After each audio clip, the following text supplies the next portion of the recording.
দেখছো এইটা এর উপর দিয়ে যায় তো ব্রিজ, আর ওইটা যেত ওই সাইডে, এটা যেত জামালপুরের ওদিকে, এটা যেত রংপুরের ওদিকে।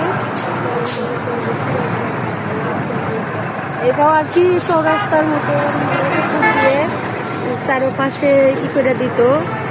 মানে ঢাকা শহরে কেমন একটা দেখো, মনে করো যে ঢাকা সাইনবোর্ড যে আছে ওদিকে যে রাস্তার উপর দিয়ে ব্রিজ উঠাইছে না গোল চক্কর করে, এরকম এদিকেও এই ব্রিজটা হইতো। কিন্তু সরকার যাওয়ার পরনে আর এই ব্রিজ হচ্ছে না। কে কার চিন্তা করে বুঝো নাই? সরকার যাওয়ার পরনে সব বন্ধ হয়ে যাচ্ছে।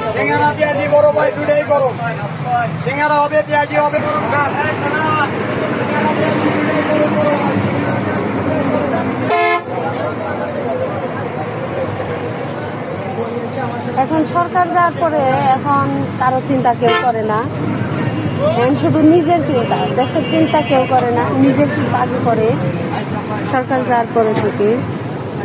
দেখো রাস্তাঘাটের কি অবস্থা, দেখো অর্ধেক অর্ধেক করে রাইখা দিছে।